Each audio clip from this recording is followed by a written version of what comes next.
Every day I wake up, I try to like think about the past things. It's like a lot of people probably look at it as like, oh, you should think in the present, to try to move forward with things. But when I reflect back on to the process it took for me to be wherever I am with BMX, I have to think about the system. The system to me is something that I can come to every day and leave everything where it is. So if I have issues at home, when I was working, if I would have issues at work, none of those things are attached to bike riding for me. It's more so that it doesn't matter how I feel, whether it's like being depressed, being sad, any of those things, it's like you leave that where it is and you contribute what you want to do to your craft or to your goal that you may have.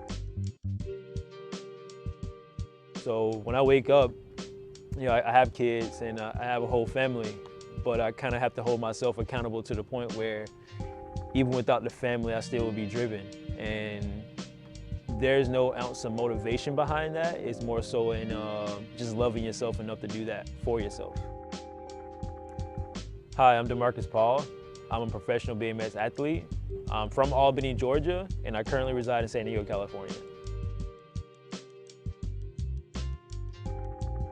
When I was like 10 years old, I was standing outside my grandparents' house and I saw my older cousin on his BMX bike jumping on and off the curbs. And the first time I ever seen anything like that, it like blew my mind. And I want to say I was 13 or 14, I got my first BMX bike and it was on from there. BMX in where I'm from was totally opposite of the norm. There were a lot of recreational sports such as basketball, football, baseball, a little bit of soccer here and there. But BMX was one of those things that was kind of like considered like kind of outlandish, or only white people would do that. So amongst the people around me, it was strange to them, and especially because I played all the other sports. So when I started to really get into BMX, it was kind of like the more and more I rode, I started to meet a few more people that were like kind of doing it a little bit. And I guess like between us having friends here and there, that kind of like made it a little bit more acceptable at school. So from going to school every single day to everybody saying like, oh, look at you, look at a little skateboarder dude, to turn it into like, oh, what's up, dude? Like, cool, I know that you ride bikes. It started to be kind of a little bit more normal to everybody else. Coming from working a 9 to 5 to being a current day professional bike rider,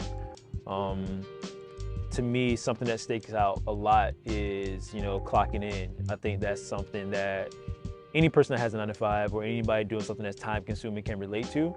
BMX for me, it has allowed me to have so much freedom and so much control over my day-to-day that I do want to take a part of what I learned in the workforce and apply it to BMX. So a big part of me treat it like a job because I want to contribute and give the best of me to something that I love so much.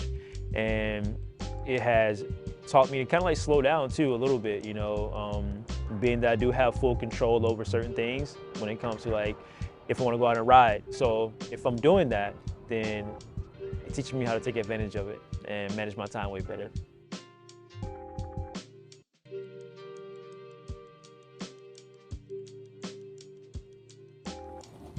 Over the past 20 plus years on my journey to being a professional BMX rider, there's been a lot of ups and downs, a lot of good decisions, a lot of bad decisions. I wouldn't change anything. I think that's what made me who I am. Can't wait to see what the future holds.